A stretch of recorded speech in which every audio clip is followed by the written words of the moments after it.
I've seen that so much in my career, that scope of work is an elusive term. You know, think Into the Spider-Verse meets Troll Hunter, but we have $15 actually. Yeah. That's not like a scope of work, right? A scope of work is a list of features we're producing together. Preach, sister, preach. This is Virginie Lavallée. Virginie started her career as a producer in games and quickly moved on to do TV and film. When she noticed the productions in our industry had much room for improvement, she co-founded Happy Producers, a place where anyone who is interested can join and find healthy yet effective ways to run a production. Every morning when I reassign or reevaluate the goals, what's my why? Yeah. Personally, my why is my team's well-being. Or saying, well, if it doesn't work, we're just going to push it to tomorrow. Like, I'm allergic to that. Yeah. That's not a scheduling strategy. Oh, well, if it's not today, it'll be tomorrow. That's not a strategy. I just want to put it out there. I don't like that. I believe emergencies are not a thing in our industry. We make everything a fake emergency. We use the term 911 and things like drop dead, deadline, which like, let's retire all of these terms. Yeah. When was the last time your life was at risk? At the animation studio? I'm curious to know. Well, thank you for joining us today. I'm really excited to have you here, especially because we're going to get a producer's perspective, which is really, really awesome. I think most of these talks have been centered around artists, so it'll be great to get your perspective on things. Well, thank you for having me. Honestly, I'm really excited. So can you tell me a little bit about your backgrounds before you funded Happy Producers, which we'll talk about in a little bit? What were you doing before all this? I think like many people in production roles and in the production crew and in management positions, I kind of fell into CG. I didn't necessarily like study to become a 3D producer. So I was doing a PhD to become a teacher, to teach cinema at a university level. And I helped one of my colleagues produce kind of a documentary that they were doing, and I realized that I really enjoyed helping people organize people's creative ideas, and that I kind of had a natural talent for it that I didn't know about. So I decided to fund my own company and started doing live action short films. So I got to produce a lot of like really, really cool films. Back then I was writing as well, and went on to do my first feature films. Would travel in festivals around the world, and then the strike happens, which sounds familiar, right? Having a déjà vu. I think it was 2011, and then there just wasn't a lot of work in live action. Honestly, it was hard, and it's kind of like the universe kept sending me opportunities in the CG world. And I tried to say no as much as I could. Like, I didn't think it was for me at all.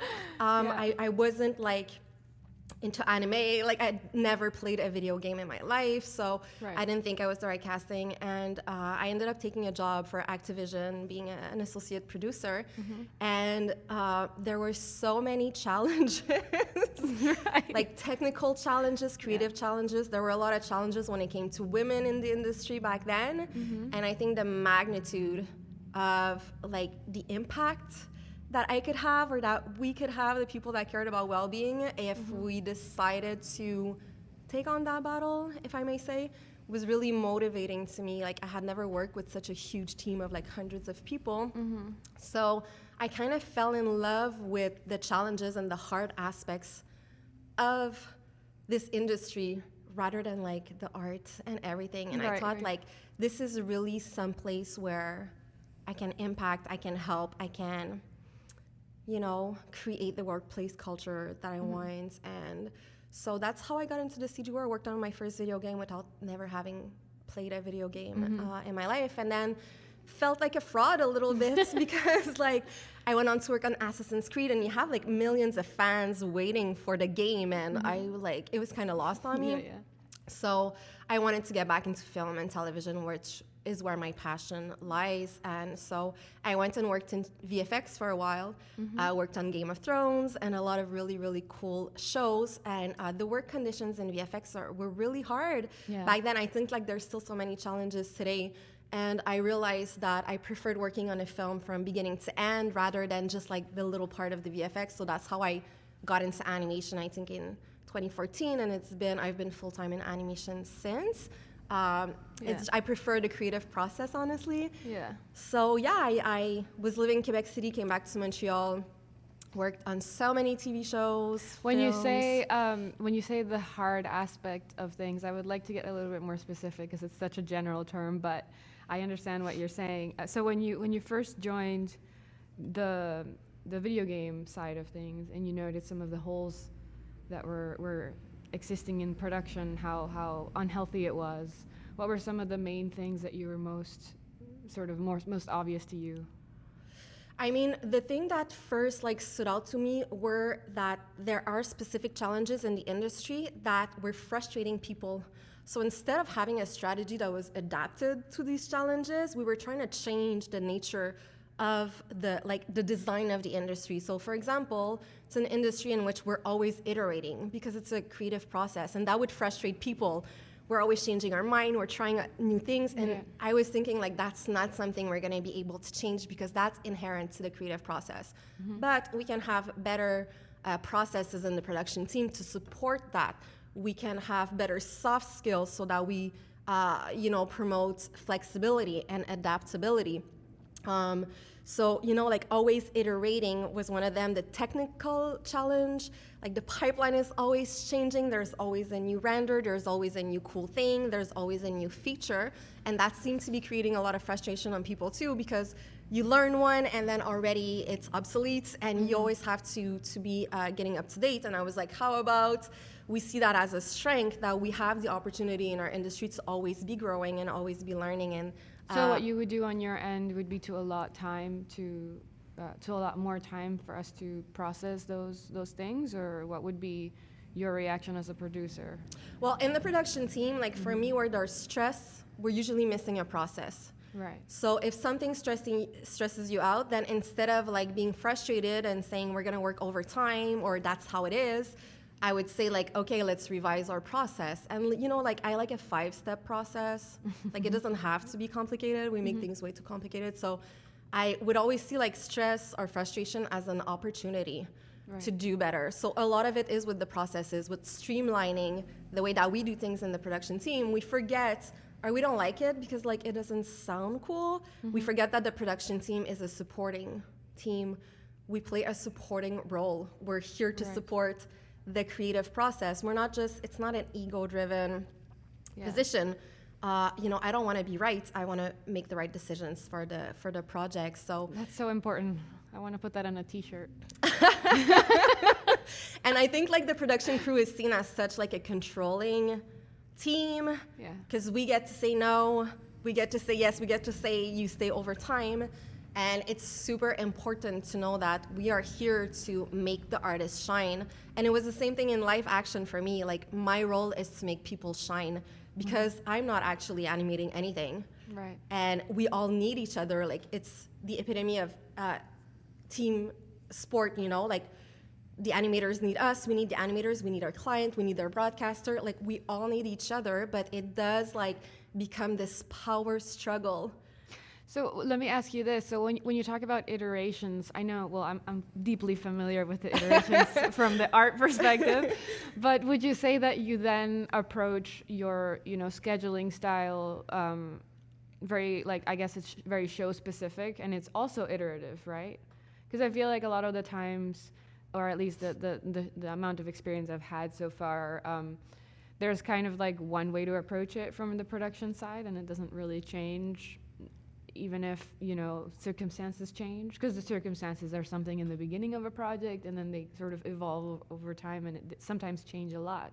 Definitely. And the schedule doesn't always change with it. So it really, how would you handle that? Or are you open to changing that kind of thing as you go? Definitely, the schedule is alive. Yeah. And I think in the production crew, what we need to have before anything else is flexibility and adaptability. So scheduling is an art as well. That's something that we forget. We think it's putting an end date in a spreadsheet, and it's a strategy. It's a mindset. It's a team culture, the way that we schedule. So it is a journey learning how to schedule. And it's very important at the Happy Producers. We give courses on scheduling for well-being so that you avoid overtime and overages. And because the thing is, if your schedule is not flexible, then any surprise translates into overtime. And then if every surprise is overtime, everybody's going to hate surprises like very, very fast, right? So with the schedule, there are many, many stages in scheduling. There's an original like promise that you have with your clients, maybe with their broadcaster, maybe with their financiers. So there's definitely like benchmarks, right? And there's a destination we need to reach. But the way that we create a schedule is to keep as much flexibility in there as possible while establishing benchmarks that we know for sure we're going to hit. Right. So you want to promise your clients and manage expectations with your clients where you're putting your team in a really comfortable position to make sure we're going to over-deliver. And the thing is, in the schedule, we think that there are only tasks. So you did the animation bid, I take that bid and I put it in the schedule. But if there's 40 hours per artist in my schedule, that also includes, meetings, technical downtime because their computer wasn't working, them being sick, somebody in their family being sick and needed support, them just not feeling optimal that day. Then there's everything that could happen. What if the internet is down for, everybody in Montreal one day? There's nothing we can do about that. So you need to plan for the unplannable. You need to plan for the unexpected, and that's where you want to be data-centric. And from one production to the other, gather your metrics to know I always need like a 10% buffer or a 15% buffer because I don't know what the surprise is going to be, but I know for sure. Surprise is like it's going to be there for sure. The little sprinkle on top of the production cake, it's going to be there. So how do I keep that space? Anything else, I'm setting myself up for failure, and my team as well. I'm being disloyal to my team. So for me, scheduling is not just I put numbers and estimates. It's like, what's my inspiration when I show up scheduling? When every morning when I assign or reevaluate the goals, what's my why? Personally, my why is my team's well-being. Could be different for other people, but my why is how do I avoid overtime? How do I make sure people's mental health is a priority? How do I make sure that we have the best conditions to do our best work and that we're reaching our goal, but not by me saying, that's how it is, I said so, and push, or saying, well, if it doesn't work, we're just gonna push it to tomorrow. I'm allergic to that. That's not a scheduling strategy. Oh, well, if it's not today, it'll be tomorrow. That's not a strategy. I just wanna put it out there. I don't like that. And how do you, so if your priority or your why is your team's well-being, how do you handle the situation where the clients are pushing for something that is kind of against what your why is? So, client relationships are a superpower. If you're in the production team, it needs to be one of your priorities, that you want to be great at developing client relationships that are based on trust. Managing expectations is something that is totally learnable as well, that you need to possess if you're in the production crew. But then also as much as well-being and people's happiness is my why, my strategy is also to be extremely documented and data-centric. So if we have a clear scope of work, I've seen that so much in my career, that scope of work is an elusive term. Think Into the Spider-Verse meets Troll Hunter, but we have $15 actually. That's not a scope of work, right? A scope of work is a list of features we're producing together. It's a promise we make each other. It's common language and an understanding we have. It's like going to the grocery store. It's a list of things. So the first thing you need in order to be able to not have your clients come in the way of your why is to have a very clear scope of work, so that they understand and they're not surprised, so that you understand, so that the team understands. The thing with the production crew is sometimes we keep all the information for us. You want the team to have all that information as well, so that they understand what we're doing together. I'm not just saying it's due for Friday because I said so. It's because this is the context, this is the inspiration of why. So to manage client expectations, you need a few things to be documented, like the scope of work. You need to have a production timeline. That's a very, very, very macro schedule, very macro schedule where you have benchmarks that you can look at together so that you can track progress. But then if your client comes and asks things that are outside of the scope of work, then there's a process for that, right? Right. So first things, we're going to need to, we don't say yes, but we also don't say no. Let me confer with my team. Let me see with my team, yes. Right. First of all, it reminds them that there's human people behind what they're asking. Like, Right. these people are going to need to stay overnight or something to do Yeah. this. So let's evaluate, is it a 2-hour task? Yeah. Is it a 48-hour task? Like, that's not the same discussion. Yeah. Is it a low-level risk? Is it a high-risk situation? Like, we've never done it. We don't know it's going to work. Also, like, when a client asks for something, often they're going to bring a solution. Oh, can a team do this? And it's like, what's the problem you're trying to solve? Right. Because it's possible that your animation team has a better idea. Right. So what's the problem? I'm here to help you fix a problem. Tell me the problem. Don't give me what you think might be the solution. Right. But then if we all decide together that that's the solution, like, let's evaluate it together. And then if it's more than 2 hours, everybody has different parameters, but let's say anything under 2 hours, we'll say yes, but anything else needs to be reevaluated. Then do they want to remove something else? Right. Like make compromises to what they're asking for. Right? there's so many hours in a day. There's so many like dollar signs at the end of our budget, right? So like we think that our client sometimes is some kind of like, I don't want to say bully, that's rude, but the client always wants everything and the client doesn't care about the people is like one of the stereotypes. And we forget that actually it's the client's job to see what they can get away with. Right. So if they're not pushing for it, they might not be filling their task description. But your task description is to gatekeep the scope of work. So they expect you to say no. Like, it's probably not their first rodeo. They've done shows probably. They expect that you're going to say no to a few things, but they're going to try, because if you say yes, it doesn't change anything for them. They're not working overtime. They're, not paying for it. So it's really like a dance of, but also like remembering your client's a person and they have their task description. A director that doesn't ask for more is not doing their job. Like, that's as simple as that. I think more than, I don't want to speak for everybody else, but I think another thing that's kind of big, and I think a pressure that I have felt myself is wanting to agree with the client, not because I feel like they're gonna, look down on me or whatever, but more so because I want to stay competitive compared to other productions.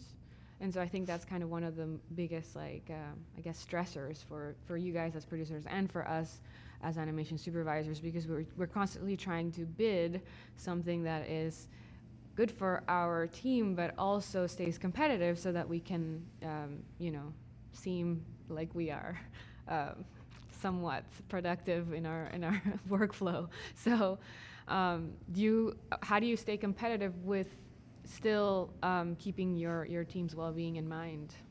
I think like getting a client to come work with your team rather than going to the other studio, or getting a client to bring their next show in your studio, after we've completed this show, is really more based on the relationship that you're building with them, on the experience that they have. Like, what I want is to make their lives easy, so that they say, oh, with Virginie, like, it's simple, it's easy, it's pleasant, it's not stressful. I want to produce everything with her team.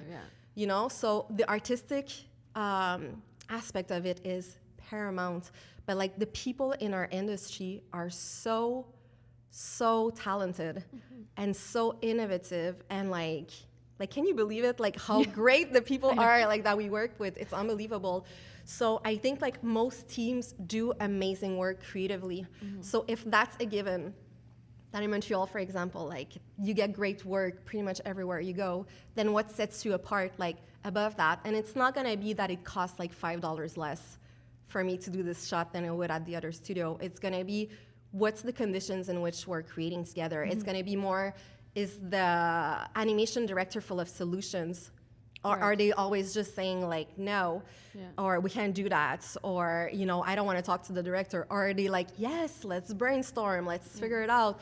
Let's, we tend to forget that, or I don't know, I think we do tend to forget that, but it's the narrative that's the most important thing. At the end of the day, it's how are we telling the story? So what clients want, And I think for a while there was a season where it was like the cheapest work for the highest quality. Yeah. Now what they want is somebody that's going to bring solutions Right. and somebody that's going to involve them in the creative process.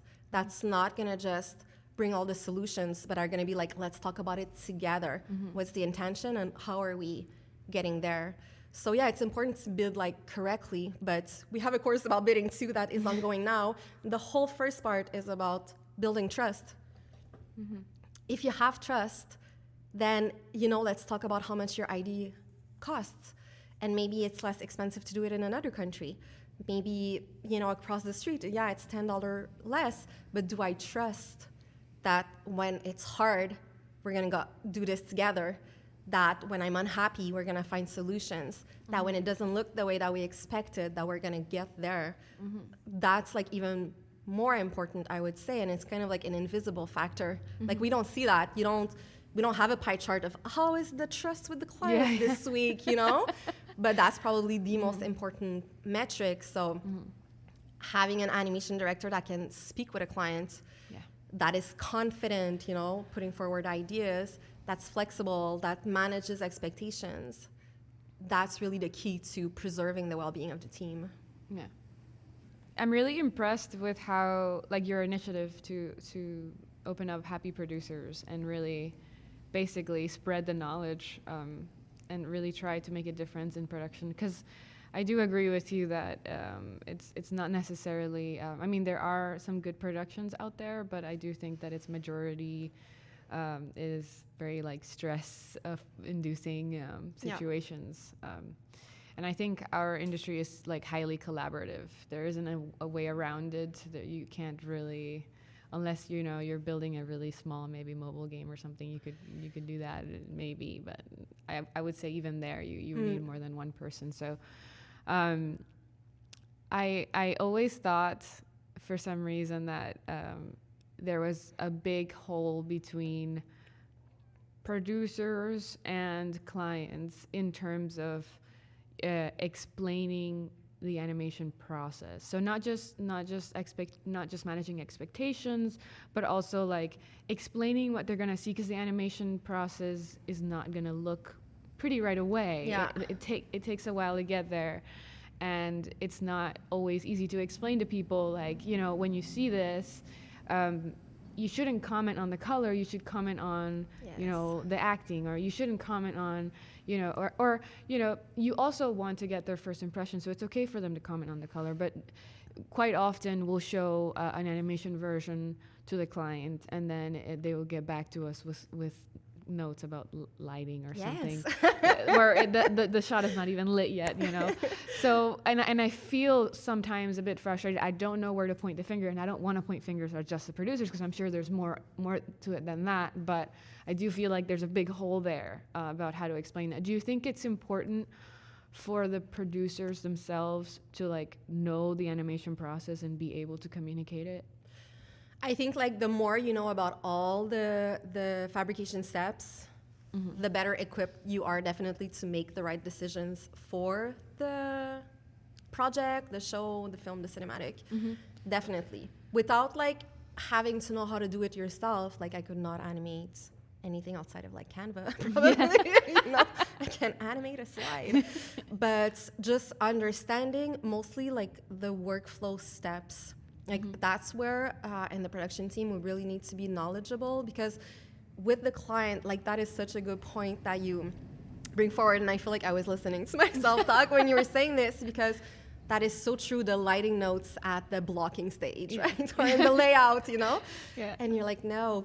And I think, like, many things. So let's start with the client. Like, we should never, like, just assume how much the client knows about CG animation. Right. And you're definitely gonna need to hold their hand without telling them you're holding their hand. Like, it's not a gracious way of saying it, but you need to accompany them in knowing, like, what we're doing. And I think, like, the review process is so important. So we talked about the scope of work. So for me, like, there are really, like, 3 things that need to be, like, extremely clear to the clients. You have the scope of work, you have the production timeline, which is, like, a very macro schedule of the fabrication steps, And then you have the review process. And it's important internally as well that you have extra clarity about this, because there are so very few projects that you get to have the free buffet, you know, the endless iterations, because that's attached to, the amount of iterations is attached to a price. When we bid this film, there's a number of retakes that's included. So let's say that's 2 passes of retakes at every fabrication step, for example. The client needs to know that as well, first of all, so that they know that it's serious. You're gonna see layout twice. So don't think, oh, you know, I was doing something else and giving the review notes at the same time, and then we'll see later. We will not see later. We will be in animation later. And we will have locked a few things that we will not roll back on. So it's important to let them know how many retakes they get, but then also what are we locking at each stage? And now the artists listening to this might not love like the term locking because adaptability and flexibility and fluidity, of course.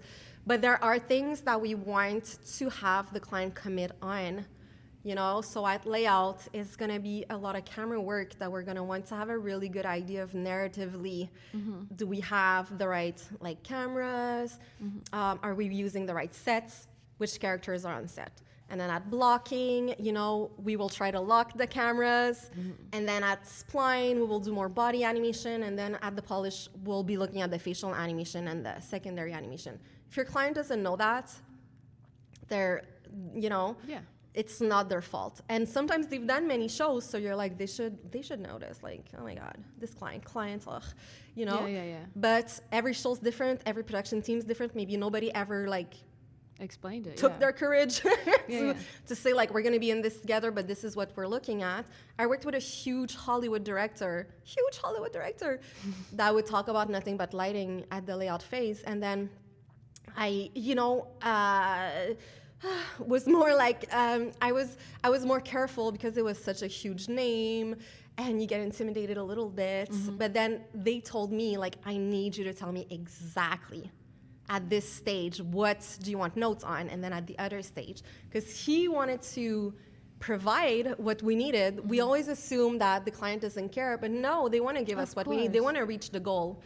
And sometimes it's like, what's the easiest way of reaching the goal? So more so than like, how do we do things in an animation scene? It's really like, what's the workflow that we're working with? What's expensive to like, be finicky about at the lighting stage? What do I want to lock earlier because it's gonna save us time and money and therefore be conducive to my team's well-being? And then be game to like tell the client like, well, for this production, here is what we're suggesting, right? That this is what we should lock 70% of the cameras at blocking and this and that. And then that also helps us discover what are their must-haves. If they're like, no, we want to touch cameras all the way till the end. Okay, well, are we really willing to make a concession on something else? Lock something else more easily, have less retakes at texture, I don't know. Or are we willing to have a bigger budget where, all right, well, for an extra $1 million, you can touch the cameras all the way till the end if you want. That's important to know. Sometimes, like, they don't know the impacts as well, the clients. And it helps them to know, well, if we touch cameras at the lighting stage, then we have to roll back on all these decisions. Or if at the lighting stage you give me modeling notes on the main character. It's also like really huge on morale for the team too, because from our perspective, we also want to make the client happy. So it's not like we don't care. Like if we hear a note, you know, on a polish stage that they don't like the action that the character's doing, you know, obviously we know our producer might push back on that, but we're also like, you know, kind of, you know, shit, I really was hoping that you would be happy with the work that I'm doing. So it's kind of a big deal, not just for monetary reasons, but also for, you know, mojo, morale, you know? Like we want to make the client happy. So yeah, definitely taking a little bit more time to explain those things and communicate with the client about them is important. And have them documented. Like for me, they're in the contract. Like these things are an annex to the contract. So we're not discovering this as we go and then, oh, like the client thought something else and now they're disappointed and we're breaking the trust because we were lacking clarity. No, we had clarity like in advance. And then if we get to polish animation and they realize they want extra time or I don't know what, then we can renegotiate, but based upon an agreement that we had based upon like hard information and not opinions and perceptions that we said out loud, but that we don't have a document, that there's no like paper trail of. Like that's very important for the production crew. Things need to be documented, and not so that it can be like, I told you so, well, as per this document, but more to be like, okay, this is the common language we speak together. If we start spelling a word differently, what are the impacts? Are you going to pay for these impacts, you know, negotiate for these impacts, yes or no? Yes, okay, no. Sometimes they'll realize like, oh, I didn't know this is gonna take 8 weeks to address this retake, Which right? is fair, because they're not aware of the technology. No, exactly. Or again, it's their jobs to ask, and then it's our job to like provide the clarity. I think also like having a good process around receiving client notes, like that's one of the spaces in my production where I could see there was a lot of frustration. Every time we would get client feedback, somebody would get mad, right? So either there are too many notes, they say the contrary that they said the last time, it doesn't follow the brief, we don't like their idea, the comments are rude. Like I've had like to work with horrible feedback that you had to like hide the feedback from the artist because it was inappropriate to talk that way to anybody, let alone like the artist producing this content with you. So I think it's important to have a process where, for me, the production crew gets the notes. We get the notes and then we analyze them. Which one is an easy yes, we're addressing that, it's not long and it makes sense. Which one is contrary to what they said in the past, so that we can just revalidate with them. Is that what you meant? Because last time you said blue and now you're saying red, and we just want to validate. No opinion, just validating. Anything that's like a technical issue that we have on our side that we keep reproducing every time we send a delivery, the client's like, well, yeah, well, you know, you have a continuity issue. Well, we're gonna want to fix that internally, because then it's like too many notes from the client. Yeah, well, these ones were on us actually. Let's use that to like have a better process. And then which ones are just rude, way too much. We don't want to address them. I don't even need the team to see them. You know, so having a little gatekeeping of the feedback, and that's not necessarily possible in every single team at every single time, but having a process around notes so that first of all, feedback is not personal. It's not about us. It's about the shot. Like that's a way. Yeah, that's super important. That's a way different thing, right? Yeah, I spend years like perfecting this mentality because it does feel a bit personal in the beginning of your career, I think. But it's really important for us to realize that, like, no, we're creating something together, and the feedback is for what we're creating, and you're under a certain set of circumstances when you're creating it. But yeah, that's always hard for the team. So I do also do that. I do filter also notes, and I make sure I keep out the stuff that I think is irrelevant or whatever. But I think that's super important. Yeah. And also, like, shots are gonna get cut. You know, some assets are not going to make it. Some of my ideas as a producer are like not creative ideas, but some of my processes are not going to make it. You know, that's one of the challenges I was mentioning at the beginning. That's one of the challenges in the industry. It's never happened to me. Like, I'm very blessed, but the co-founder of The Happy Producer, he worked on the whole film. The film was complete and it never came out. Oh, yeah. And it came out last year, I think, but that was 10 years later. Oh my gosh. So we can't like put our motivation in the end result, right? Yeah. And we tend to do that because I want to win an Emmy. I want to go to the Oscars. I want my grandma to know what I'm working on. That's the grandma factor of my content. I want people to be proud. I want my name in that end credits, and like that's fine. But like the motivation is in the everyday journey we're taking together to get there.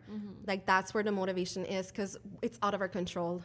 Yeah. What's end up on screens, if it doesn't even end up on screen, this interview is gonna last throughout the ages. So it might not always be relevant, but right now with everything that happened with the strikes and everything, I don't want to throw numbers out there, but more than a third of like the shows that were ongoing got canceled just in the last quarter of the year.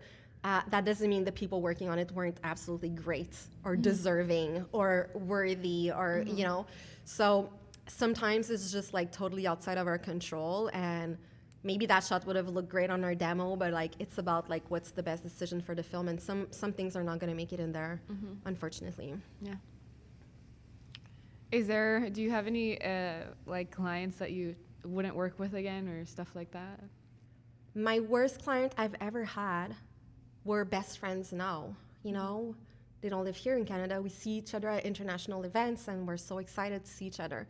But they were my hardest, like by far inappropriate, you know, like bullying clients. But it's such a privilege in the production team to be able to influence your internal team, first of all, but also the people that you're working with on the other side. And again, like you can't take it personal. So for me, like this really hard client, they would always scream. And like, I don't scream personally, even like the children, like that's just not one of my ways of negotiating things. Like I can get frustrated and things, but that's not how I'm gonna express it. Everything was screaming. They would say, lock the door and have everybody stay overnight. Like, we don't care. Oh my gosh. It was in a period of the industry where I was here in the Myland and I was like, if I do that, tomorrow they're working at the studio across the street where they're going to offer them like bigger salaries. It's a very competitive market here. Like I can't just I wouldn't want to, but also. So I think when you have a hard client, you have to remember yourself to like be true to your own values. So I remember these clients, if I can like say a little episodic experience I had with them, they were very upset about the progress on props. We were doing 78 episodes together. So it's a lot of volume. Yeah. And it was a really cool show. It was already sold in like, 60 countries back then. And now it's across the world. And we were all very excited about it, but like props progress. It was in props, we're not progressing fast enough or something. Like you don't remember really the details years later. And they said, let's talk tomorrow. We're not in the same country, so let's Zoom tomorrow. So you're like, yeah, sure, fine. And I think it's me and the other producer Zooming, and I show up, and there were 15 of them. Oh my gosh. And like 12 of them I had never met. All right. So you had like the director of finances and then the director of the studio and like the HR director. Applying pressure. Like a lot of people I had never met. None of them introduced themselves. Yeah. And they all started screaming simultaneously. And so I texted my head of production. I was like, you should be here right now. Bring me a glass of water. SOS or wine. No, but I was like, if ever this becomes like, because there were so many other people, I was like, if ever this becomes like a legal issue, like, I don't know, if it's above my head, like, let's just have support. And the head of production came in, but didn't come on screen. They sat like in the corner of the room. And I just told them like, I can feel you're stressed. So if you're screaming, what is it telling me? You're probably stressed. I can feel this seems to be stress-inducive for you. Is that so? And they were like, yeah, like obviously we're here bullying you on Zoom. Like read between the lines, Virginie. And I was like, okay, so what is stressing you? Progress on the props? Okay, so let's open ShotGrid. Let's look at the progress report. You're scared that we have too much work left. Well, let's look at the metrics. Like my answer is always in the metrics. Well, we've actually completed 83% of the props, which is exactly the benchmark that we wanted to reach by this stage. And then we have like 48 man days left or labor days left of props, which means that in like 4 weeks, all the props are approved by the broadcasters. We had a lot of broadcasters approval on this one. So my metrics are telling me that this is a fine situation. And okay, because you got an email where you didn't understand properly and then it stressed you out and then you guys like created this whole story on your side of the world about the problem that isn't a problem because not my opinion is telling me it's not a problem, my metrics are telling me it's not a problem. So, we looked at the numbers, we made a process, you're stressed, let's put a process in place, for the next 4 weeks, here is how we're gonna track progress so that you feel comfortable. I want you to feel comfortable as well, but so that the team doesn't work overtime neither. Okay, deal, shake on it. I'll send you an email so that we have a paper trail that we just agreed on this. And then we ended up the call. And my head of production told me, we were at the beginning of the 3-year production, and my head of production told me after this call, you have my full permission to start screaming back at them. And I appreciated the support, but I was like, that is not the producer I want to be. Yeah. If this is my dream job, if we've been bidding on this show for 4 years, it takes a long time to get a show to come in. It was a co-production, so we went and got financing. We, casted the actors with them. We were really involved. I want Right. this to be my dream job. I don't want this to be, A screaming match. I come in the morning and like, Yeah. that's not fun for me. And am I being selfish? Maybe. I want this to be my dream job. Yeah. Like, that's always kind of like my MO. This is a cool field that we work in. I don't want it to be like a horrible experience at work. So I told them, like, my head of production, I said, I appreciate like the support. And I don't think many head of productions would have said that. So like, I see them in my head and I'm like, yes. But I told them, like, is it okay if I just stay true to my own values and I do it my way? And they said, okay. They said, like, as long as you don't, feel burned out from all the stress they're putting on you, or that you don't take it personal that they're screaming. So I never screamed, and we would have calls very calm. Like, stress is contagious. Yes. Being calm is extra contagious. So I would be calm. Anytime there would be stress, we would look at numbers. Anytime there would be an issue, we would bring solutions. And probably within like 3 months, there was no screaming anymore. Like, no screaming. They would smile. We would laugh. So we had like a pleasant 3 years after that, where it could have been 3 years from hell.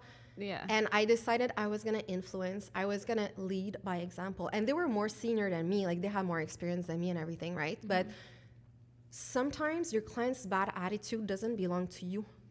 It could be another experience they had on another show that was horrible.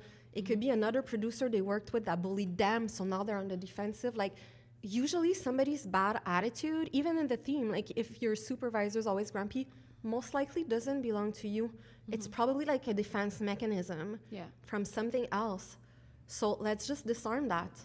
It's and also start very fresh, it's also a very important point to keep in mind when supervising in animation from the artist side. You're also constantly I do feel like sometimes there's some stress coming in from production, and so we have to be like, it's okay to vent, but not necessarily with the team itself, because you don't want to, like you said, being calm is contagious. And Yeah.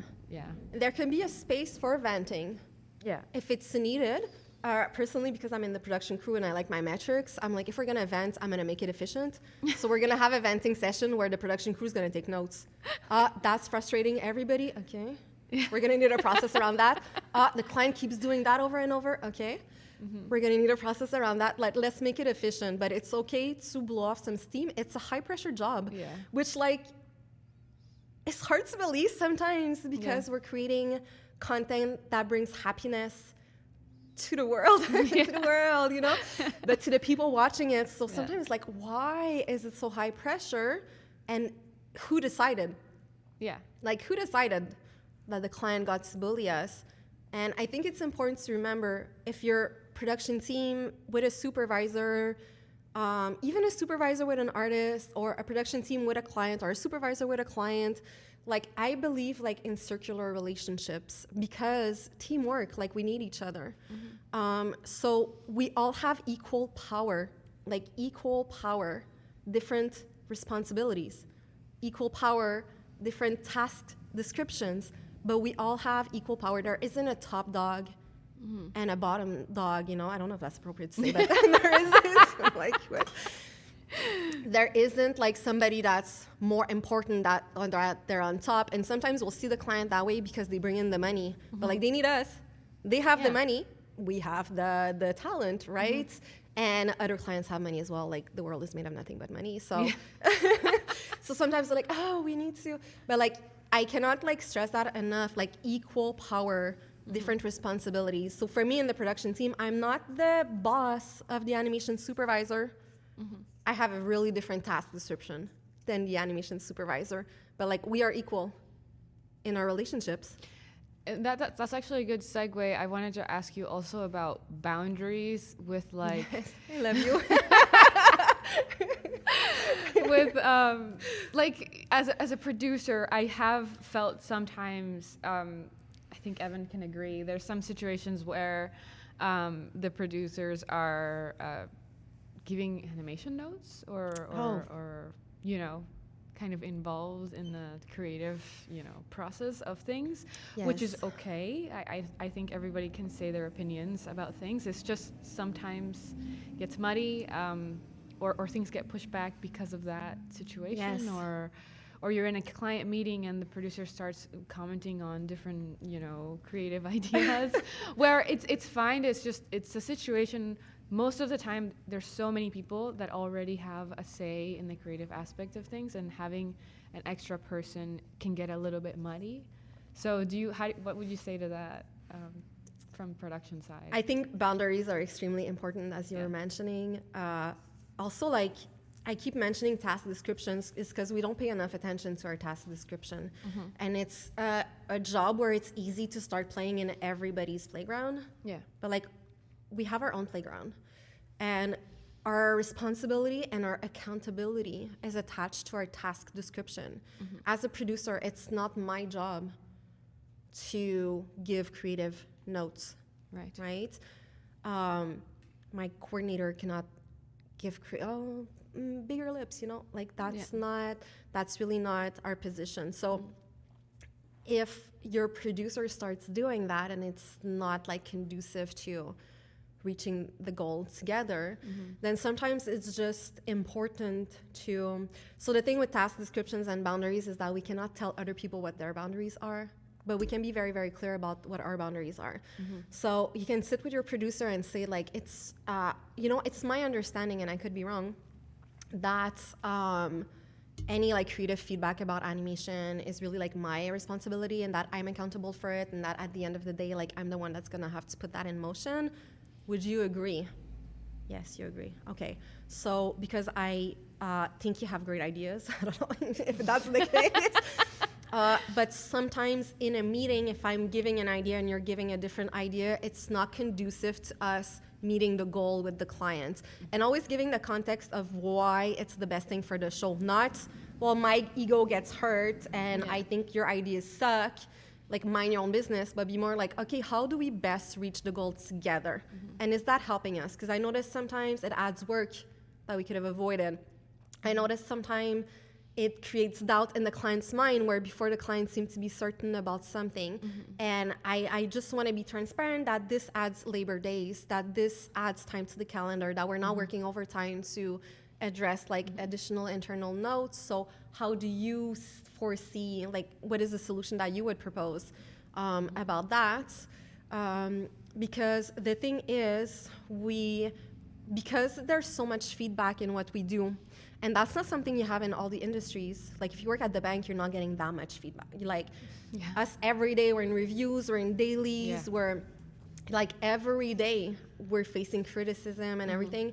And it makes us feel like everybody's opinion is important, but it's not opinion when the person that's accountable for giving the feedback is giving the feedback. It's doing their task description. It's doing their job. When it's not in your task description and you start giving feedback, then it's your opinion, right? And it's possible that, like, your opinion is okay and it's valid and we all have opinions. That doesn't mean that it's a metric of, like, a decision factor. That doesn't mean that it's the right place to take a decision. So if the producer is like, well, I talked to the client in person and, privately, and they said they want my feedback, then you could let them know, okay, well, it seems to be adding like 10 to 20 labor days every time we have a client call. So how do you and the production crew would like to suggest that we absorb this in the team without like having overtime, or without like the artist being at the receiving end of this impact? And then it's going to be their responsibility to, if they're like, well, maybe we should do a change order with the client, fair enough. Oh yeah, maybe we need to renegotiate with the client that we do less lighting after that, like, and we add an animator, fair enough. But it's always like metric oriented. If it adds time, somebody's doing overtime. And overtime costs money, not only like in my budget, but in the mental health of the people I work with. Somebody doing overtime all the time is more at risk of a burnout, is more at risk of quitting to go work somewhere else, is more at risk of not doing their best work because they're tired. That translates into losing money as well, right? So always keep it like very metric oriented. It adds work, this amount of work, or, it slows us down, or like what are the impacts, but like specifically like hard information.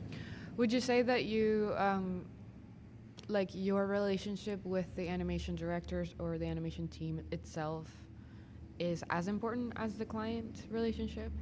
Yeah, I mean, maybe even more because, I mean, I don't want to say more because, like, let's all love each other, but you work more closely with your animation director and there's no competition.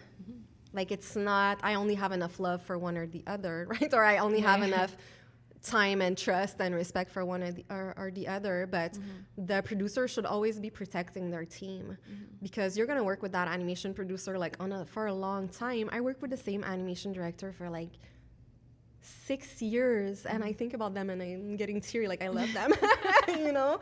So what you're building together is a lot more than this shot or this delivery or, you know, this project even. It's more like, how do we make this your dream job as well? How do we make this like the artist's dream job? Which I don't know that a lot of producers are like necessarily thinking that way, but I'm on a mission to, To change to it. influence. Yes. I love this mission. To influence people, but all of your supervisors are extremely important and building trust with everybody. Like, David Horsager is a trust expert. He has a podcast, he writes books, and he says that every single problem we have at work, and I think it applies in life too, always stems from a lack of trust, like always. So be intentional about building trust, and there are 8 behaviors that we can use like every day to compound the trust that we build together. Let's be intentional about them. Yeah. If you're against your supervisor, so I worked at a studio, there was more than one physical location on the same street, which like, am I saying too much? Now are people like connecting the dots? It's like, how many studios? There were more than one location on the same street, so we'd had to go from like one building to the other. And the production crew, when we would walk in, the supervisors would go running back the back door. Right. We'd come in and we'd see them like, ooh, and with a little dust, you know? And they would go, oh no, we don't want to talk to the production team. No. That is not helping. We're not winning the Emmy with that. We're not going to the Oscars with that kind of dynamic. So I think there's like a great divide or 2 solitudes, we would say in Canada, and like, let's bridge that gap. Yeah. It's not a power struggle, equal power, but different responsibilities. Yeah. Like, you need your supervisor. So you're nothing without your supervisor. What would be like some ways? I mean, I can think of some, but I wonder what you're thinking about that you would use to build trust with your artist team. So there are 8 like behaviors that really help us build trust. The first one is clarity. So making sure that your processes and F-track are clear, that we understand why the goal is the goal, that in the scrum in the morning, we all understand the same thing, right? Not that we leave the scrum and we're like, we need another meeting, like we don't know. Yeah. Like clarity. And the production team, we should be very transparent about why everything and about also like the processes that help us help the artist. So there's clarity. The first one is having character. So doing what's right rather than doing what's easy. So you come and tell me, I think like I'm getting bullied by the rating department. Like it's been weeks. I'm trying to avoid the conflict, but I think this person's bullying me. Well, the easy thing to do is saying like, oh no, you're probably just tired. Like, I'll talk to them. Like, don't worry. The right thing to do is to like actually listen and investigate and be like, what do you need from me in this situation? How can I help you? What are the steps that we should take in order to make sure that you don't get bullied? Or something like that. The third one is compassion. So having a mission together. So the mission is not like winning the Emmy. The mission is not your personal demo. What's our mission? I used to say like, I want all the clients to come work with our team because we make their jobs easier, because what we produce is so cool, because like they'd rather work with us than anybody else in the world. Like that was the mission. It's a big mission. Like it could be something smaller. It could be something smaller. I have big ideas. So having a mission. What are the other ones? So they all start by C.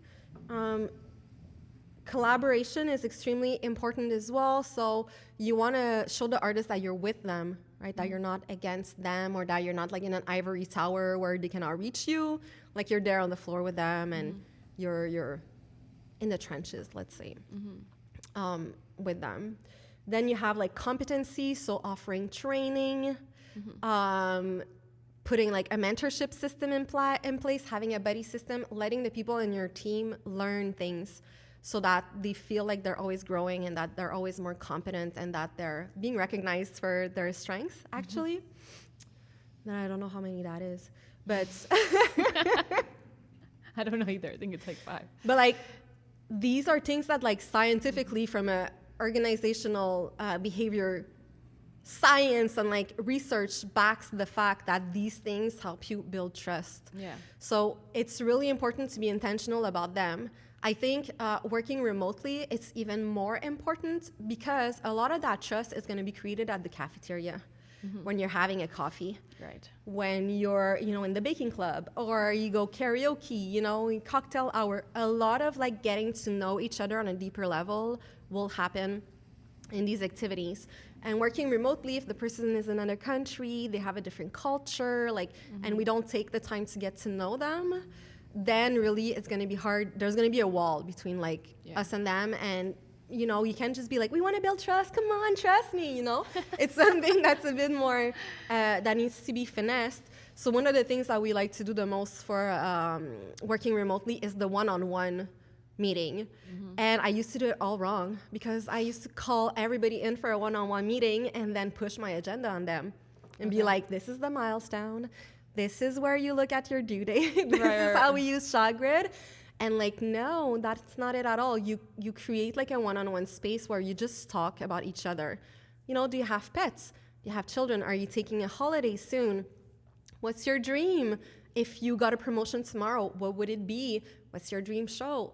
Just getting to know each other on a more personal level and creating this space where you have active listening and they feel like they can just, they're at the forefront of the conversation. So it can be like a 10, 15-minute meeting, but that you do repeatedly, not once every year, you do it every 2 weeks. Yeah. And then they know that they have this moment so that if they feel like they're being bullied, if they're demotivated because they're lonely on their side of the planet, if, they don't understand what the client is saying half the time, that they have a space where they can tell you. So it works as a supervisor with artists, it works as a production crew. Yeah. If you're a coordinator, you do it with your artists in the round. Your round is all about the goals, but you should also have a space where they can tell you my parents are sick, I'm not feeling my best, my motivation's not there. You want to know these things so that you can best support the people. We used to hide that. I feel like I'm so old when I say that, but back in the 80s, we would hide all that stuff. There used to be a stereotype, don't bring yourself at work, right? Keep your problems at home. Nowadays, psychological safety, so bringing your whole self at work, is one of the most important things for an organization to develop and to thrive. It's more profitable to know about the people's problems, to know about their strengths and weaknesses perceived by them, especially in a creative field. And there's research behind that as well, that if you can bring your whole self to work, you're going to have better ideas, you're going to be more creative, you're going to be more innovative. So you want to have a space where you get to know the people. Now you're on Zoom, and if people chit-chat too much at the beginning, it annoys some people, so then you don't chit-chat too much, but then you miss on that opportunity to know, what did you do this weekend? Oh my God, you did that? That's fun. Where did you do that? I want to do that too. We do miss on that, and I understand that not every space is a space for it, but being super intentional. The best way to create trust is to decide that that's a task in our task description, and that's a high priority. Because if we trust, then we're creative. If people are scared of saying they don't know, if they don't want to raise their hands because you told them once but they forgot, if they don't want to pitch an idea in case they get made fun of, then we're missing out on so many opportunities to be creative together and to do our best work. That's not what we want. Right. The people in the industry are so smart. We need to create a setting in which they feel free to share ideas so that they can blow our mind and then we can take it to the next level, Yeah. I just want to say, well, we haven't talked a lot about happy producers specifically, so I wanted to kind of bring it up. And I think it's really impressive that you were so, well, I'm sure you said you had a co-founder also? Yes. Okay. Louis-Philippe. Vermette. It's really awesome that you're taking the steps and taking the time and dedicating the energy to not just better your own workflow and the way that you set up your team relationships, but also to influence other producers. I feel like a lot of the I don't know a lot of the production sort of upbringing. I don't really know how it works, but I do know that there has been a few instances where I see that people just start being coordinators and then they immediately get a production position right after that, but there's not necessarily anything in between or any kind of training in between or anything like that. So I think happy producers is so important. It's so key to everything to be a little bit smoother. I mean, I can't express enough how important it is, and I really hope that everybody goes. I mean, I feel like I should go take a class, even just to like learn a little bit more about it. Yeah. Do you have any plans for happy producers to grow, or how is it set up right now? So when we launched the Happy Producers, we just celebrated like 2 years since our first e-course. Mm-hmm. We decided to be on a mission to just enhance well-being in the animation industry. It's also such a niche, like, is that the word? Is that how you say it? Niche? Yes. Such a niche thing to do, because I feel like production is huge everywhere, right? So it's specifically for animation, which I think is so important because it's so different. It's just a completely different beast. Yeah. And it's just like, there were two things. So the first thing we realized is that very, very, very few people, and I want to say hi to the people that do have a classic training. There are a few of them that I know, but very few people have like a bachelor in management. Like I was set up to be a film and cinema teacher. LP, who's my co-founder, is an executive producer. Now he started as a storyboard artist. So you learn as you go. You learn on the job. So you do your best, like nobody has ill intentions, but you're lacking the support, you're lacking the hard information, the data about this works better than this way of doing things. And so we were looking for it for ourselves. Like we wanted continual growth because we believe that training is not because there's a problem. You don't train somebody because they have a problem or there's something missing. You train people because it's motivating, because people in our industry are ambitious, because it's more profitable for our team, because it's more fun. If all of our processes are streamlined and we have clarity, then it's better for us, it's better for our artists. So we wanted that for us, and we just couldn't find something that was specific to animation. We would take like documentary co-production, workshops, and then you apply a few things, but we were like, we're missing an opportunity here. So there was that. So we decided to create our own first training in the team that we had back then. I had a team of about 100 people, so there were maybe like 8 coordinators and project managers doing things just a little bit differently. Everybody was doing things a little bit differently, and we were delivering, but it was stressful, like by the seat of our pants. By the edge of our seat? By the seat of our pants is definitely not it. We were delivering, but like barely, like if the delivery was Friday at 5, like at 4:49, we were running around like crazy people. So I wanted it to be like lower stress because it was a TV series, high volume, like you need to have a better strategy. So we, asked higher management to help us train them, and they wouldn't, and we looked high and low and couldn't find it, so we decided to take 1 hour a week for 8 weeks where it was just like training. And at first it felt stressful because it's like we don't have that hour, or that's such a stereotype of production, right? There's no time no time for anything. We're already so busy, so we're taking that hour. It wasn't on a lunch hour, it was in the day, it was part of our work day. And in 8 weeks we gained about 20% of efficiency in the production team. And we were pleasantly surprised. And then we realized that, we had streamlined all of our processes and documented all of our processes, but we had also spent a lot of time talking about our mindset and our values and our team culture, our dream job, what we wanted our clients to say about us, what we wanted for ourselves and for our team. And we realized that there was a huge impact there. We all got so much closer. We got closer to the artists. And then if we had more clarity about our processes, then we realized that our artist's job was so much easier because they're not wondering how to use F-Track now. They know because we have a little 5-step process that's documented, that all of their coordinators are doing it the same way. So from one show to the other, they're not like confused, you know? And we were like very, very excited about the results. And then the pandemic happened. So that was like November, and then by March, like the pandemic happened, and we got even more efficient. Like it was like we had the smoothest transition in the history of like pandemic production because we didn't know the pandemic would happen, but we were ready. Right. So we were ready for the surprises because we had invested that time in refining our processes.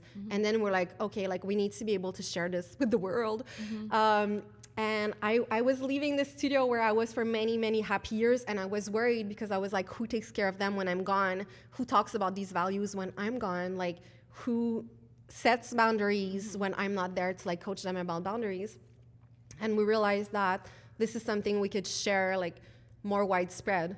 I changed studios, and so, you know, just like production training already was like it was important for us, and like continuous education, not just like, I'm a younger person thinking about maybe going in the field, but for the people already in the field, how do they up level, you know?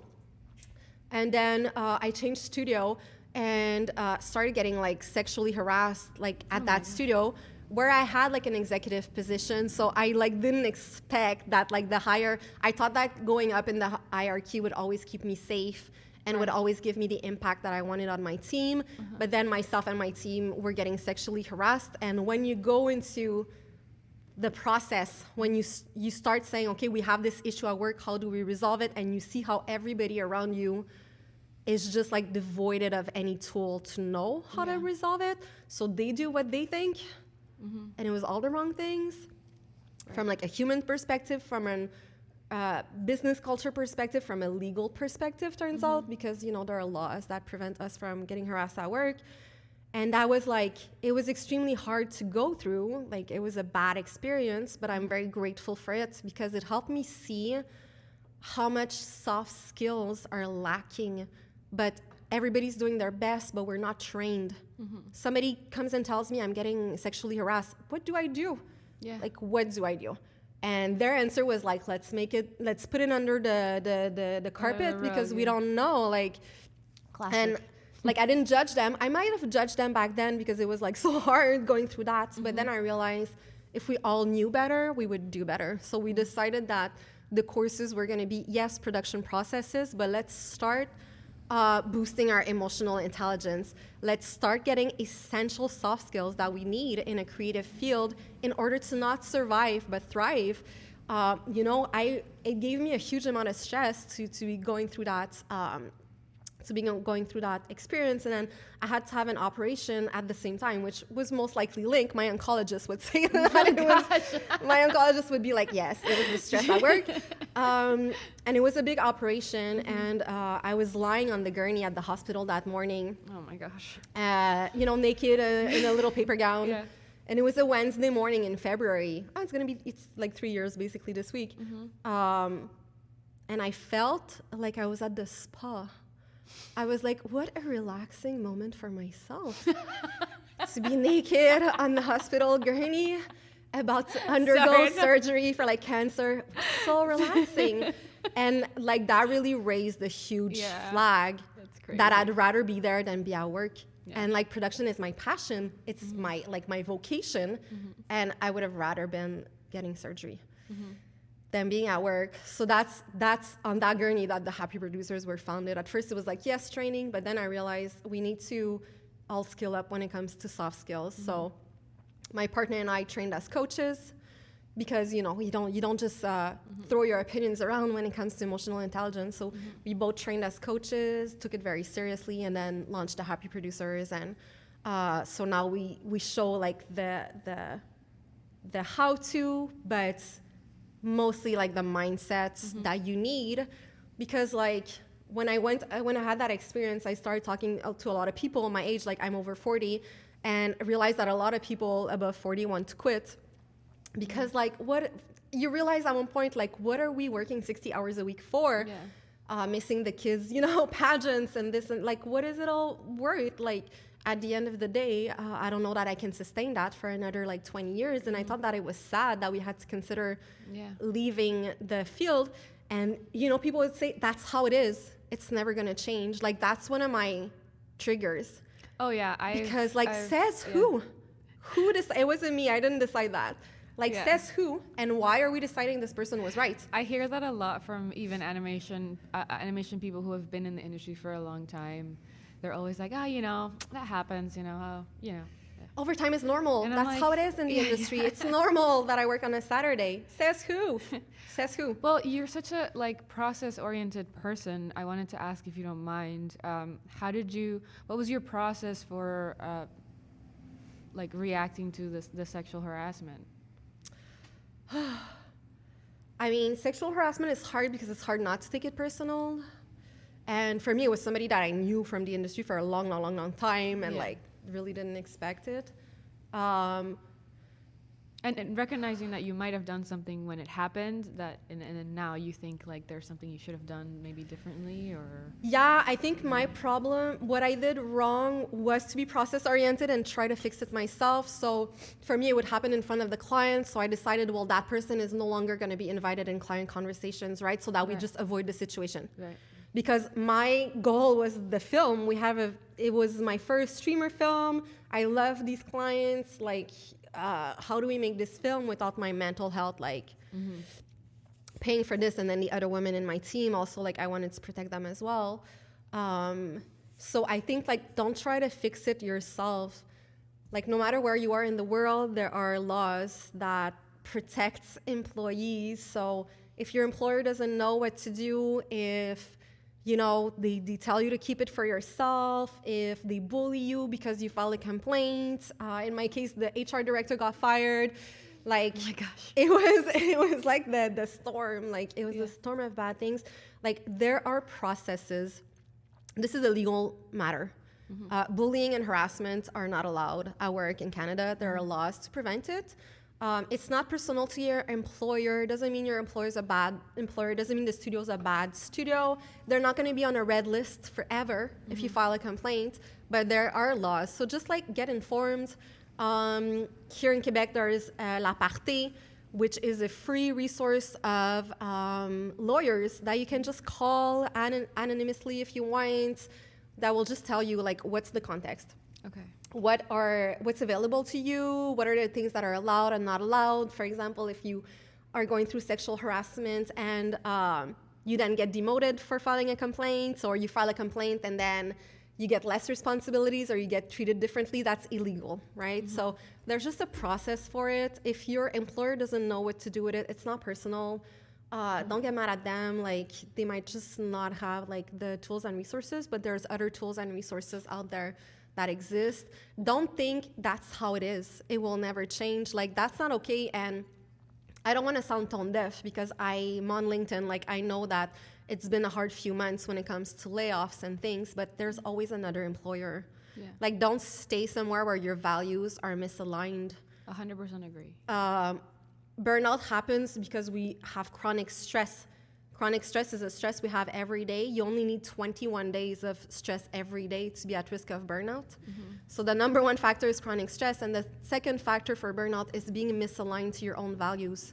Like, that's not something you're going to fix with an extra day off. Yeah. So there's another employers. You can be a freelancer. You can come work at Agora. Like, there are places that have beautiful cultures. Don't think that's how it is. And you know, there's a lot more women in the industry that there were when I first started. It's not just women that go through harassment, but a woman out of two here in Quebec. So that's a lot. Like, for me, I thought it was really important to speak up. And it's really hard for me to even be here to admit this, right? Because then what are people going to think? Like, there was a lot of fear when I first started to talk about it. But it's important to use our voice so that it doesn't happen to other people. Because if we keep it to ourselves, then that employee that was at the root of the harassment thinks that their behavior is okay. It's possible that they didn't realize. They didn't even know. Like, they're not evil neither. What I didn't want was for this person to get fired. Like, I knew their spouse, I knew their children. I wasn't like, we're firing, but I wanted the behavior to change. Stop. So it's not the person that's wrong or evil, it's the behavior that's wrong. And you can change a behavior. Like you can change any behavior. I'm picking up something super inspiring from you. Above all the list and all the things that you're mentioning, there's like a common theme here where you are like constantly making sure that you're giving every situation the benefit of the doubt. Yeah. Like you're constantly making sure that you take blame away from whatever the person is in front of you, whatever the situation is, so that then you can look at it more objectively and figure out a solution for it. I think that's kind of like the overall theme I'm seeing here with you. Oh, I love that. Yeah. I love that. I think like it can be hard to believe. And it's a choice. Like our outlook on everything is a choice. Yeah. Mindset is a choice. Mindset exists through connections in our brain. We can rewire every single connection in our brain. Mm-hmm. The way we think about things is a choice. Yeah. We're not like victims of how we were born thinking or, Mm-hmm. you know, so we can always change that. But I lost what I was going to say. Yes. So my mindset, and I had to work to get there. Like it wasn't like, you know, I have attitude and I get frustrated too, but everybody is doing their best. Yeah. And in my opinion, it might not seem like it most of the time, but my choice is to know that nobody is showing up at work to ruin anybody else's day. Nobody is like, I'm going to be the best bully. I'm going to win the Emmy for bullying. Like, nobody wants that reputation, right? So everybody is doing their best. My client that was screaming, they were doing their best. It wasn't about me. They were reacting to something else. My colleague that thinks it's funny to make jokes about, you know, women's breasts into a client meeting, they're doing their best. Do I like their best? No. But, you know, like, nobody is setting out to be an evil person, especially in our industry. Like, I don't believe that 1 second. Yeah. Like, it needs to be, like, a huge exception. So everybody's doing their best, reacting to a context. And, like, let's not take things personal. And I mean, I think this applies to life in general, but especially in animation because we're so intertwined. Like, every decision you make is gonna affect somebody else in the pipe or like exactly anybody in the project. So yeah. And I think just again, like we're in such a criticizing environment day in and day out that we have a really great opportunity to learn not to take things personal. Yeah. You know, if I work at the bank and I only get feedback once a year, then my feedback muscle is not very strong. But every day I'm getting feedback at the animation industry, even in the production team. I might not be told like this is not working and that, but the way that my artists are acting, the way that, you know, we have the trust or we don't have the trust, the way that the goals are clear or not, that's all feedback about how my production team and I are doing. It's a really good opportunity to not take things personal. Yeah. Like, it's such, like, we're so lucky that, I mean, I think when I first started out, I felt really stressed about that. I felt kind of tired, extra tired every day because it's tiring to sit there and take the feedback and internalize it and then work and like no matter how you feel about it, you still have to apply it, you know? Like that's true. There's yeah. So it was always really tiring, and I think I saw it as a negative when I first started. But now, you know, 7 or 8 years later, I feel like it's probably one of the things that has helped me in life in general. Not just for animation, but like just, you know, being able to take feedback in a way that isn't, you know, taken personally or disruptive to myself or hurting my identity or, you know, I think that's really awesome. And if the feedback goes against your own values, then it's totally okay to set boundaries. Yeah, exactly. You know, like if you're being asked to physically do something that I'm still working on the boundaries part. You're not an intern. Oh, boundaries are a superpower. They are so important. So difficult for especially for I mean, I don't want to speak for every artist, but for myself, it's really, really difficult because I'm constantly wanting to make the project better or the thing that I'm making. I'm sacrificing like what myself for this thing to be the way that I want it to be. So I feel like setting boundaries is a little bit hard, especially if they're going to affect how much time I can spend on it, or I don't know. I think we're always scared of boundaries until we implement them, because people often tell me, because boundaries is one of my big themes, like, what if somebody reacts negatively to me setting a boundary? Yeah. But like, if we have boundary, it's freeing for other people, because then it lets them know that they're allowed to have boundaries as well. Yeah. All of our boundaries are different. But if you start telling people, then they're allowed to have boundaries as well. It's very freeing. And saying no to something is saying yes to yourself and your own well-being. And your well-being is the most precious thing that you have. Like, at 85, you're not going to remember on that project. Like, I missed a Christmas pageant one year for my stepdaughter. Oh my God. And I was talking about that with my husband recently, and I have no idea what I was doing. But I remember that she was dancing like she was a little reindeer with Santa's sleigh, and her dad went and they danced together, and we have a video of that, and I wasn't there to see the reindeer dance. I remember that. I don't remember like even the project I stayed at work to do. So the first thing with boundaries is just knowing what are our bottom lines for us. We don't need to have 25 boundaries, right? For me is you can project your stress at me. So if you're stressed, we can talk about it. Active listening is not my best thing. So we can talk about it for 7 minutes. But then I'm gonna ask you to bring solutions. Yeah. So if you're bringing a problem, we're not venting, you're also bringing a solution. I have all the solutions, I miss solution. I'm gonna ask you to bring your own solution. So that's one of my boundaries. I dream my whole life of having a closed office with a door. And the moment I had it, like, people would come, vent their stress and leave. And they're like, Virginie does such a great job at managing my stress. And it's like, no, you're allowed to come in my office anytime. You will be asked to bring a solution. Right. Like, that's one of my boundaries. I also have no notifications. That's always been a boundary. And like, I've had a great career.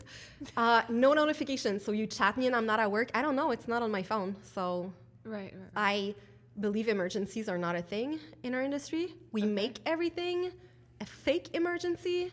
We use the term 911 and things like drop dead, deadline, which, like, let's retire all of these terms. Yeah. There are no emergency. An emergency is something that puts your life at risk and that requires immediate attention. Like, when was the last time your life was at risk? At the animation studio? I'm curious. Like, I'm curious to know. So all of these fake, like, paradigms that we accept, setting boundaries just helps us, like, change these paradigms and create the workplace culture that we want. Yeah. It's okay to do it. My best friend is the compound effect, doing small things repeatedly. So it's the same thing with boundaries, it's the same thing with stress management, it's the same thing with influencing your clients, building trust, changing your mindset, just like small little things every day. We're not gonna change who we are, like, in a moment, or change our habits, but like, every day saying, okay, every day I'm gonna do a little thing that's gonna help me, like, build up to a place where I can set more boundaries, where it's gonna be, like, healthier for me. And then I'm also gonna ask my colleagues what some of their boundaries are, Yeah, my colleague that would sexually harass us, he would throw stuff as well, like the stapler, when he'd get frustrated, the water bottle, the stapler, and I had to, like, tell them, like, no. Yeah. Strong boundary. Like, this scares me. It makes me feel like my physical integrity is at risk at the studio. Like, this is not acceptable behavior at work. You're being asked to, like, stop throwing the stapler, like, right away. So they seem like extreme examples, but by saying that, I'm protecting myself, I'm protecting everybody in my team, and he also know then that he can say no to other stuff. Oh, well, Virginie, when you do that, if you call me at 9:30 on a Friday, no. Yeah. And it's like, fair enough. Yeah. I received that. Like, I agree with that. We feel like we have to be on call, like, all the time. We feel like we have to be available all the time. Like, that's a lie. Yeah. Like, doctors are not on call all the time. Yeah. Like, it's a false sense of importance a little bit. Yeah. Ooh, I feel like I need a walk. There's so much good information. I can't, there's so much gold coming out of your mouth right now. So thank you for taking the time. I really appreciate you being here and talking with us today. Well, thank you for inviting me. You know, using our voice can be really hard, but having a platform to do so like really helps. Yeah, I hope to just, you know, we're all working from home currently, so I really hope that this kind of conversation that is going to be available worldwide, it will be useful for everybody who is feeling a little bit disconnected as well. Absolutely. Yeah. Yes. We're all like, no matter where we are in the world, we're all part of the animation planet. Yeah. And like the community is just such a thing of beauty. So like it's there. Let's connect and like let's make the most of it. Like the people in the community are just amazing. I'm going to ask you one last additional question because I'm not sure. Have you worked with Agora before? I've hired Agora to to do work. I haven't worked at Agora. I had the huge pleasure of training some of the project managers and line producers and coordinators that work with Agora. Awesome. They're so amazing, and like just at Agora, what I find is like the mindset is so great, and well-being is being seen as a business model, which it is. And I think that that's so important, and that they're industry leaders in that way, in the sense that they're the proof that it's possible for all the studios that are like, no, but if we like stop bullying everybody and working 60 hours a week, we're just gonna fold and go bankrupt. Agora is kind of the proof that that's not the case at all. Like, it's time for a new business model. Yeah, agreed. Thank you. Thank you for having me.